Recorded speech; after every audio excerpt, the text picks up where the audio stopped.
Before the Berkshire Hills were captured on postcards, a shadow giant stood in these woods. It was a house that rivaled the castles of Europe, a fortress of stone boasting private roads, its own waterworks, and an army of servants to keep the hearths burning. They called it Shadowbrook. It was a palace built to prove ultimate power, yet it was destroyed before its builders could truly grasp what they had created. This is not merely a story about a house. It is a story about the terrifying ambition of the Gilded Age. When landscapes were transformed into theaters and silence was conquered by the roar of furnaces, it is a story of a dream in stone that reached for eternity but collapsed under the weight of its own hunger. How does the second largest house in America vanish into the earth? And what remains when the walls finally fall? Chapter 1. The Bet and the Vision. The story begins with a wager, spoken into the cigar smoke of a Manhattan evening. The year is 1892. Two men stand by the marble rail of a Fifth Avenue club, looking out over a city that is rapidly consuming itself with scaffolds and new fortunes. One man is Andrew Carnegie, the steel titan. The other is Anson Phelps Stokes, a banker with a fortune no less liquid but perhaps more eager to prove itself. The conversation, as it always did in those circles, turned to houses, not homes, but houses monuments to the self. Carnegie speaks of his castle in Scotland, Skibo, a fortress of old-world power. Stokes listens, an eyebrow lifting, a challenge taking shape in the silence between sips of brandy. Scale enters the room like a third participant. The challenge was implied, then unmistakable.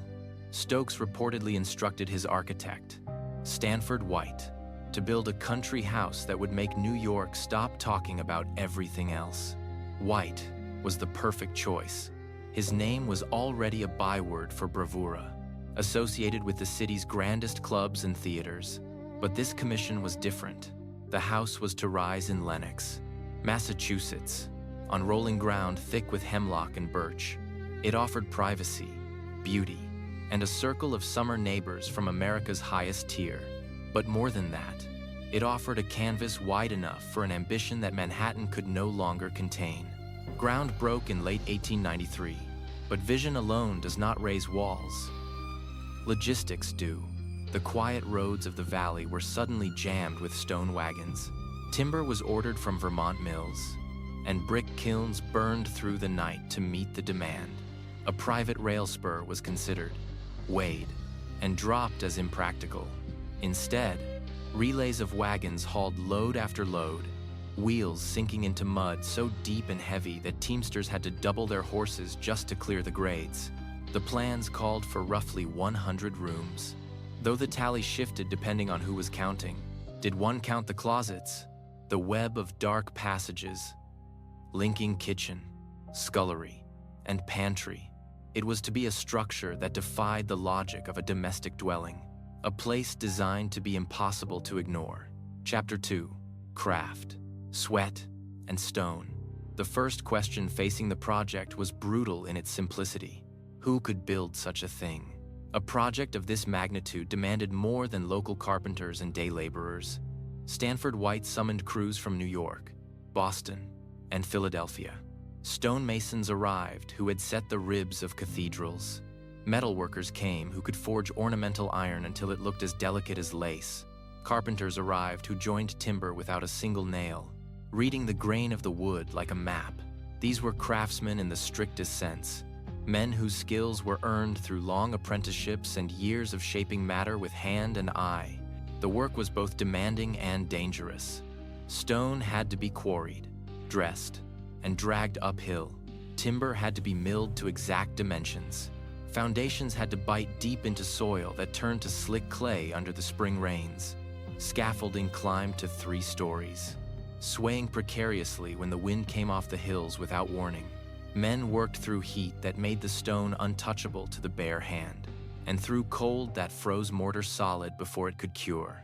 Pay slips preserved in local archives show skilled masons earning between $3 and $4 a day, serious money for the time, while laborers took home less than half that. But the wages came with hard terms. The work week ran 6 days. 10-hour shifts were standard, and 12-hour hauls were common when deadlines pressed. Winter pressed the hardest. Stokes wanted the house ready for the summer season of 1894, a demand that forced framing to continue through months when most sites went dark. Bricks were laid by lantern light. Barrel fires kept hands just warm enough to grip tools. Frostbite was recorded, and the cold seeped into the bones of the men who raised the walls. Lenox bent its entire economy around the project.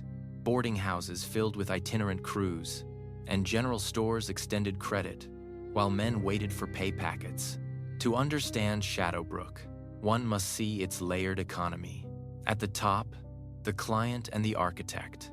In the middle, the master craftsman, and at the base, the unrecorded hands that cleared the ground and built the hidden infrastructure.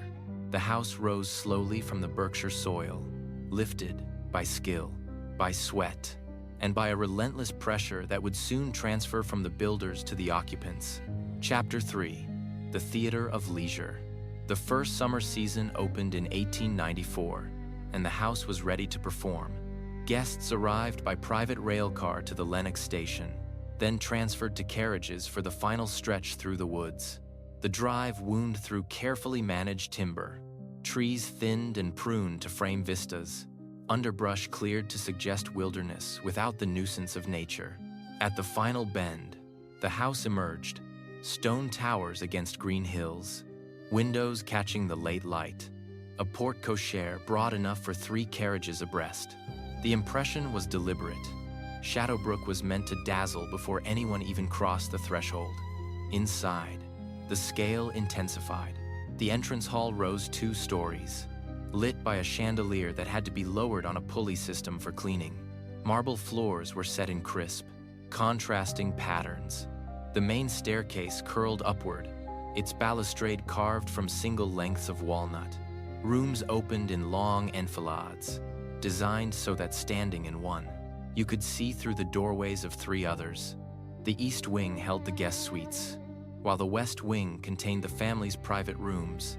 Between them stretched the public spaces engineered for spectacle: the ballroom, the library, the music room, and the conservatory. But the house was not just a stage, it was a labyrinth.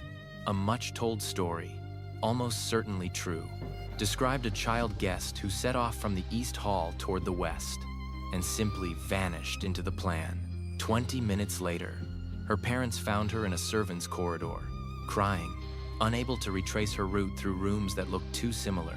The incident became a favorite anecdote at other estates, told half in amusement and half in unease. Shadowbrook was beautiful, yes, but it was also disorienting. The structure demanded constant attention. A window left open during a storm could flood an entire suite. A fire allowed to die down in winter could let pipes freeze 3 rooms away. The systems were complex, interlinked, and fragile. Keeping the organism healthy required more than money. It required vigilance, an everyday effort to hold disorder at the threshold. The showpiece gleamed, but behind the gleam, the machine was hungry. Chapter 4. The Invisible Price. The work never stopped, and neither did the costs. Coal arrived by the ton, a black river feeding the basement. Shadowbrook's heating ran on multiple furnaces, one for each wing, another for the conservatory, smaller units for the service corps. In winter, even when the family was away, a skeleton crew kept the fires just high enough to save the pipes. That minimum still ate through hundreds of pounds of fuel each week. At full occupancy, the demand spiked. With wagons so heavily loaded they cut ruts into the approach roads. Then came the small, relentless charges, the ones tucked into ledgers under soft headings. Footmen's white gloves had to be replaced monthly because every mark showed against the silver. Flowers were shipped from New York hothouses for arrangements that lasted only 3 days. Crystal stemware was ordered by the dozen because breakage was inevitable when serving 50 people at a sitting. Lamp oil, candles, matches, soap, starch, bluing for the laundry, leather polish, brass polish, silver polish. The price of appearances was granular and constant. A household account book from 1,896 survives, and the entries are exact. $5 to repair a gate hinge, $12 to replace cracked panes in the conservatory, $8 for a lame carriage horse. The house did not bend. It only asked for more. At first, Anson Phelps Stokes could meet the drain. His money came from banking, real estate, mining, and railroads, the diversified portfolio of a Gilded Age fortune. But assets sat in land and securities.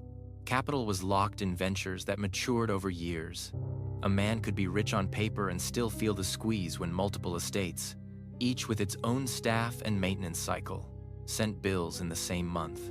By 1897, subtle shifts appeared. Guest lists shortened. Repairs slipped from spring to autumn. Then, from autumn to the next spring, the staff was trimmed, not dramatically, but enough that those who stayed felt the slack taken up in their backs. The house remained grand, but the atmosphere had changed. The price was now being measured in stress as much as currency.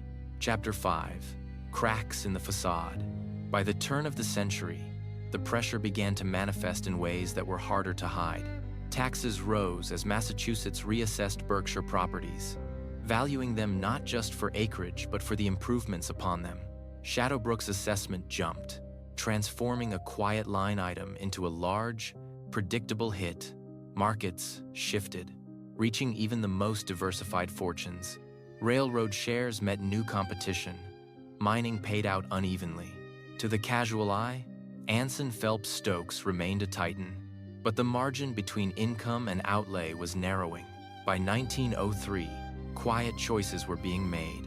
Several paintings were sold, not the most conspicuous canvases. Nothing a frequent guest would miss immediately, but pieces of real value. The dealer in New York handled matters discreetly, and crates labeled for storage left the house without announcement. The proceeds covered salaries and long postponed repairs. In Lenox clubs, whispers started. The winter garden showed neglect. A few tropical plants died and were not replaced. Staff numbers slipped from 52 to 43 across 2 seasons. Small scandals attached themselves to the great house. A cousin borrowed money secured against an inheritance and failed to repay. A boundary dispute with a neighbor dragged on for 2 years, involving surveyors and lawyers over a stretch of stone wall. These were minor issues in isolation, but together they compounded into a quiet verdict. Rumors multiplied, hard to source, impossible to ignore. Someone insisted the marble in the main stairs was not Italian but domestic stone dressed to pass. The charge was false, yet it stuck because it served a ready story. That Shadowbrook, like so many Gilded Age monuments, rested as much on illusion as on granite. The Stokes family maintained their poise, keeping the calendar and trusting time to restore the balance. But the social current that once flowed toward Shadowbrook began to seek other channels. The estate had not fallen, but its footing had slipped. Chapter 6. The Second Era.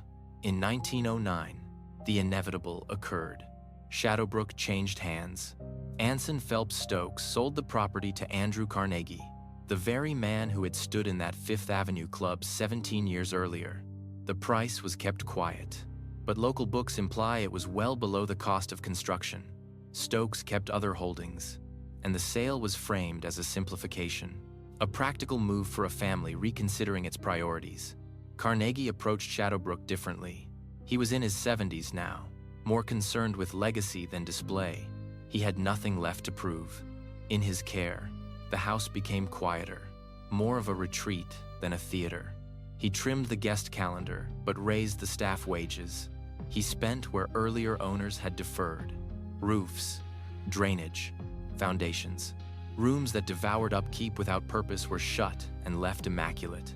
The winter garden, costly and fragile, was simplified into a conservatory with hardier plantings. Most telling was how he reset the estate's relationship with the town. During the hard winter of 1910, when influenza swept the Berkshires, Shadowbrook opened a wing as a temporary infirmary. Local doctors took rooms, and patients who had nowhere else to go were treated there. Carnegie covered the cost of medicines and supplies. The estate began to read not only as private splendor but as a resource. Under Carnegie, repairs were done properly. A failing section of roof was replaced, not patched. Aging plumbing was pulled and rerun. The gardens were redesigned to work with the climate, rather than against it. For a few years, the house found a new rhythm, smaller, steadier, less dramatic than its youth, and better for it. It seemed set to endure, woven into the town's fabric rather than towering above it. But nature and fate have little regard for good intentions. Chapter 7. The Inferno. The end came on a November night in 1911. The cause was never fixed with certainty. Perhaps a hairline crack in a flue, or embers leaking through tired mortar. The first flames took hold in the service wing, inside the voids between floors where pipes and ducts threaded through the timber. By the time anyone smelled smoke, the fire was already racing inside the walls, unseen and unheard. Night wind fed it. November in the Berkshires sends sudden, muscular gusts down from the hills. And that night, the blast pushed the flames sideways through the plan, leaping from wing to wing faster than anyone expected. Windows burst from the heat, pulling in new oxygen. The complexity of the house turned lethal.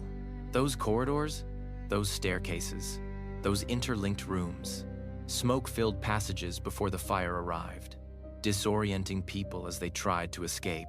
Staff moved first. A housekeeper raised the alarm just after midnight. Figures ran through darkened halls, pounding on doors, calling names. The butler formed an evacuation chain. Chambermaids went floor by floor. Andrew Carnegie himself helped carry documents outside until others insisted he step back. The Lennox Fire Brigade reached the estate within the hour, but their hand-pumped engines and bucket lines were built for village structures. Not a mansion of 100 rooms. Hoses were laid from the brook, but the pressure was weak, and the cold was bitter. Lines froze in the night air. Men worked until their hands went wooden. The fire burned until dawn. Witnesses spoke of an orange wash on low clouds, sparks lifting like upside-down constellations. By first light, the core of the house was gone. Stone walls stood blackened and heat-cracked. The library, with its imported oak and thousands of volumes, had burned to a basin of ash 3 feet deep. One man, a groundskeeper named Thomas Kirby, died trying to ensure the safety of others. Shadowbrook was no longer a rival or a landmark. It was a ruin. Chapter 8. Vows from the Ashes. The insurance men tallied the loss in cautious, technical phrases, but their figures could not touch the central question. What do you do with a ruin of this magnitude? To restore Shadowbrook would demand heavy new capital, and Carnegie, now 76, was focused on philanthropy, not palace building. He decided he would not rebuild it as a private residence. Instead, he would give the property over to institutional use. In a move that surprised the region, the property found new purpose with the Society of Jesus. Carnegie negotiated a transfer that enabled the Jesuits to establish a novitiate on the grounds, a place where young men entering religious life would live, study, and train. Construction began in 1913. The new buildings were substantial but spare, reusing sound stones salvaged from the ruins. The plan favored function over display, dormitories, classrooms, a refectory. They named the institution Shadowbrook, condensing it to one word. The transformation was profound. Where the ballroom had stood, a chapel was raised. Where guests had waltzed in silk, novices now knelt in prayer. Where servants had labored out of sight, residents worked side by side in the gardens and kitchens. The site's meaning inverted. Shadowbrook had been designed to exhibit private wealth. Now, it existed to form men who vowed poverty. The private estate became a communal house. For decades, the novitiate endured. Generations of Jesuits trained there before departing to teach and serve. In this form, the estate finally became what Carnegie had hoped: useful, purposeful, and supported by the land. But even institutions built on faith must eventually reckon with the changing world. Chapter 9. The Era of Ghosts. By the 1960s, The novitiate was struggling, vocations were declining, and the vast complex was housing fewer men each year. In 1970, the Jesuits closed the facility.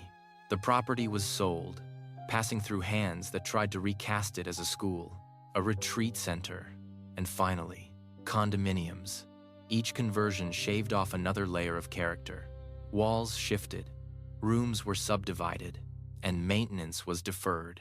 By the 1,990 seconds, portions of the complex stood vacant. The wilderness began to reclaim what was taken. Urban explorers found the pull irresistible. They came at night, slipping through gaps in the fences with flashlights and cameras. They found artifacts from layered eras. A tile soot stained from the 1911 fire. A Jesuit cross left on a wall. A sagging armchair from the condominium years. They documented the decay obsessively, peeling paint, fallen ceilings, nature, threading through human geometry. Myths accumulated. Footsteps were heard on stairs that had no treads. Voices were reported in rooms that had been silent for 20 years. Some swore they heard music drifting through the still air. Others spoke of a warm patch on the old floor where the heart of the house once beat. A photographer visiting in 2003 described finding a single perfect rose blooming in the overgrown garden, perhaps a descendant of the Carnegie era, surviving by sheer resilience. That image traveled. Abandoned walls and a blooming flower. The twin truths of decay and persistence caught in one frame. The house was dead, yet the story refused to be buried. Chapter 10. The Invisible Monument. What remains when a great house falls is never just rubble. The photographs endure in archives, fixing what could be fixed. The stone, the poses, the orderly scenes. But stories persist where photographs cannot reach. In the Berkshires, descendants of the staff still speak of the view from the third floor, or the specific way a great-uncle edged the paths. Old gardeners still trade techniques inherited from the Shadowbrook grounds crew. Living wisdom passed down through hands. Most visitors today drive past the site without knowing. There is no marker by the road. The property is private again, subdivided and repurposed. You could pass within yards of where the tower once stood and never guess you were close to one of the largest private houses in American history. But the ground remembers. Foundation stones still sketch the outline in the earth. Segments of the boundary wall survive, built stoutly enough to outlast what they enclosed. The Shadowbrook itself still threads the land, quiet over the stones, indifferent to the drama once staged along its banks. Shadowbrook has become a palimpsest, layers of use and meaning written one over another. To understand it, you must hold several truths at once. Luxury looks strong, but it is fragile. Grandeur is dependent on a constant infusion of money and will, and when either falters, decline is immediate. Yet, craft can outlast wealth. The view endures. The lessons endure. A house of this scale is a mirror reflecting the ambitions of those who built it, and the values of the society that permitted it. It was a monument to the Gilded Age, a casualty of the elements, and a vessel for faith. It was a human creation that exceeded human capacity to maintain it.